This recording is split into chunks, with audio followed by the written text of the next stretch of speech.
if you have to find out a rational number between two rational numbers, that is the hello everyone.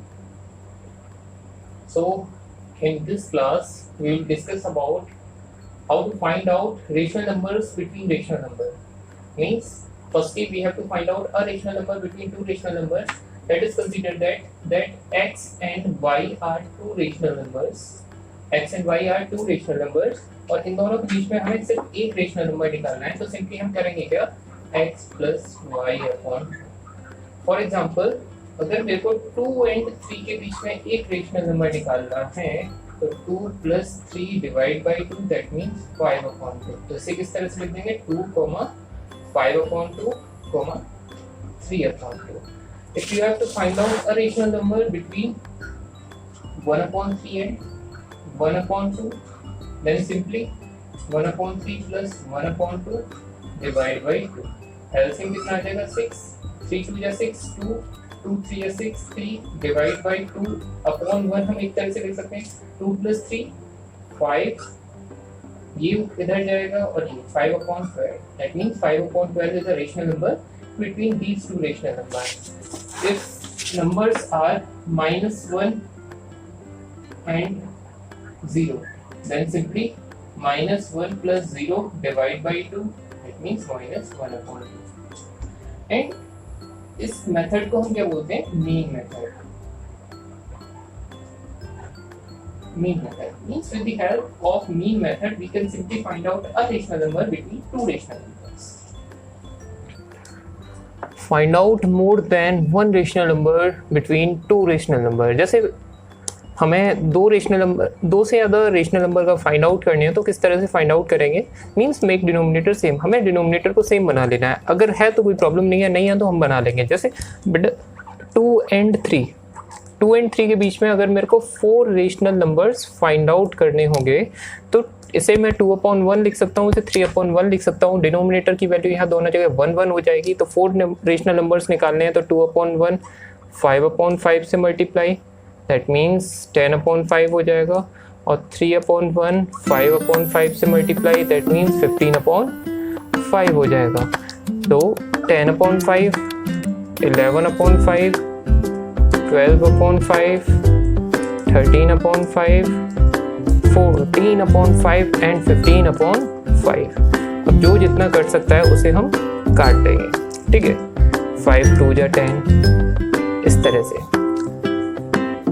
अगर denominator same नहीं है, for example 1 upon 3 and 1 upon 2, तो इस case में हम denominators को क्या करेंगे, सेम करेंगे. तो 3 और 2 का एलसीएम कितना आएगा, 6.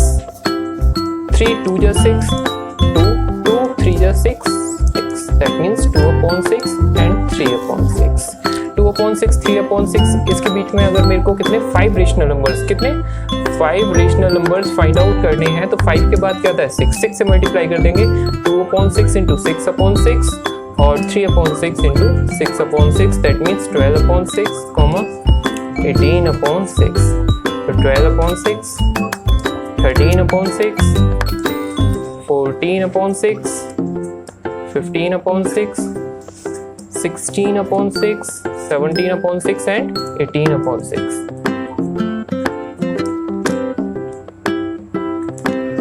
If we have to find out more than one rational number, तो डिनोमिनेटर सेम करने के अलावा हम एक दूसरे मेथड से भी रेशनल नंबर फाइंड आउट कर सकते हैं by calculating d. D is equal to होता है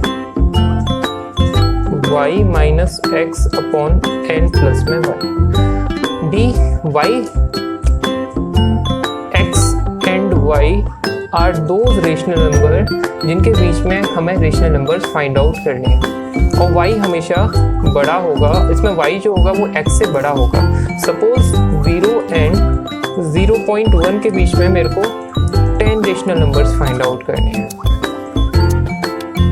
suppose that we have to find out 9 rational numbers. That means इस केस में ये x होगा, ये y होगा, because 0.1 is greater than 0. Then d is equal to 0.1 minus 0, and means n here is 9, and here is 9. That means 9 + 1 0.1 upon 10 हो जाएगा, इसकी value 0.01 आ जाएगा।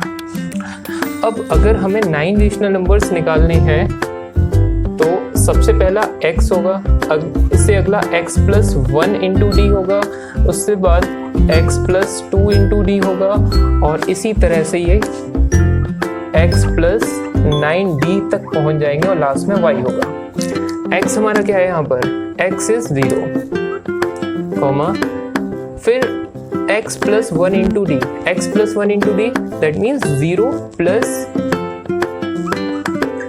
1 × d, तो 1 × d 1 का मल्टीप्लाई 0.01 है, एंड सिंपली 0 + 2 × 0.01। इसी तरह से हम मल्टीप्लाई करते जाएंगे तो रेशनल नंबर्स आएंगे 0 + 1 × 0.01 दैट मीन्स 0.01, अगला 0.02, इससे अगला 0.03 और लास्ट जो आएगा that will be equal to 0.1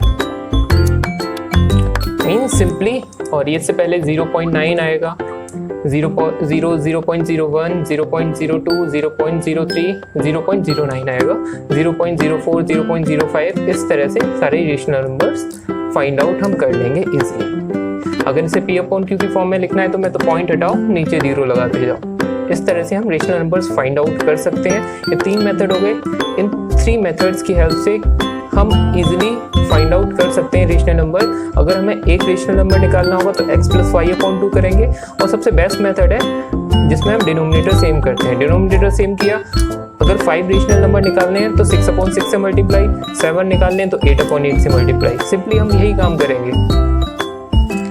जैसे 1/2 और 1/5 है, और उसके बीच में अगर मेरे को 20 रेशनल नंबर या 100 रेशनल नंबर्स निकालने हैं, या अगर मैं ये कहता हूँ 99 रेशनल नंबर्स निकालने हैं, एक काम करते हैं, इसको थोड़ा सा सिंपल मैं कर देता हूँ।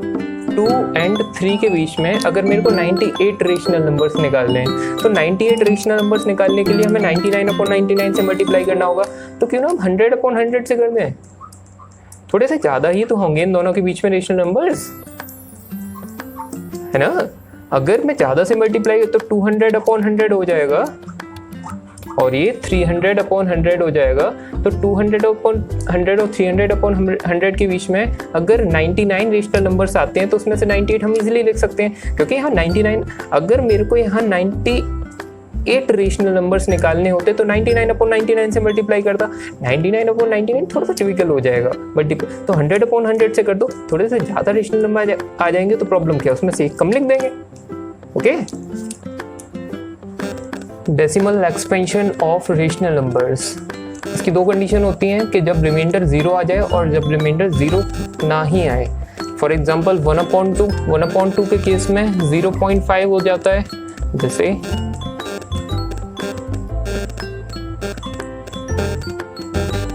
0.25 जब 10 टाइम्स ये पूरी तरह से चला गया, ये 0.5 आ जाएगा, तो रिमाइंडर इस केस में क्या आ गया, 0 आ गया। 1/5 ले लेता हूँ तो उस केस में 0.2 आ जाएगा। अगर मैं यहाँ 1/3 लेता हूँ तो ये पूरी तरह से डिवाइड नहीं होगा और 0.3333 इस तरह से आता चला जाएगा, दैट मीन्स 0.3 पर बार। 1/7 अगर मैं ले लेता हूँ तो 0.142857 और इस पर क्या आ जाएगा, बार। मीन्स ये पूरी तरह से कभी भी डिविजिबल नहीं होगा, इसका रिमाइंडर कभी भी 0 के इक्वल नहीं आएगा। रिमाइंडर कुछ ना कुछ आता चला जाएगा और मैं इसे आगे सॉल्व करता रहूँगा तो ये रिपीट होता रहेगा। दैट मीन्स इस टाइम पर ये होगा टर्मिनेटिंग।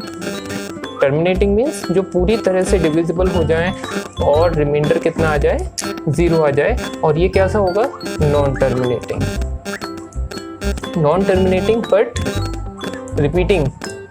नॉन टर्मिनेटिंग मीन्स जो पूरी तरह से डिविजिबल नहीं हो रहा, और रिपीट मीन्स बार बार वही नंबर्स रिपीट होते चले जा रहे हैं। अच्छा, टर्मिनेटिंग हो तो रेशनल नंबर है, नॉन टर्मिनेटिंग के साथ अगर रिपीटिंग हो तब भी रेशनल नंबर है।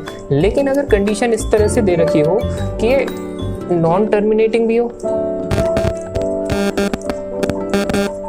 और यहाँ पर ये नॉन रिपीटिंग भी हो, तो उस टाइम पर ये रेशनल नंबर नहीं होगा। उस टाइम पे ये कैसा हो जाएगा, इरेशनल नंबर। कैसा नंबर हो जाएगा ये यहाँ पर? Irrational number. और इरेशनल नंबर फॉर एग्जांपल 0.01001001001 इस तरह से। इस टाइम पे ये नॉन टर्मिनेटिंग भी है, मीन्स पूरी तरह से डिविजिबल भी नहीं हो रहा है, और यहाँ पर ये रिपीटिंग भी नहीं है, मीन्स यहाँ नॉन रिपीटिंग है। जैसे यहाँ पर 01 है, यहाँ 0001 है, यहाँ 001 है और यहाँ पर 0001 है, तो ये नॉन रिपीटिंग भी। तो इस केस में ये कैसा नंबर हुआ? Irrational number.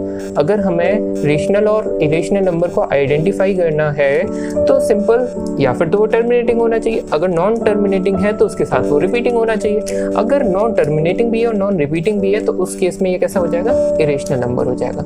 मीन्स हम इस तरह के नंबर्स को भी P/Q में चेंज कर सकते हैं, इस तरह के रेशनल नंबर, और ये तो P/Q में इजिली चेंज हो सकते हैं। तो जो नंबर P/Q के फॉर्म में चेंज हो सकता है वो रेशनल होगा, और जो P/Q के फॉर्म में चेंज हो ही नहीं सकता वो इरेशनल नंबर होगा।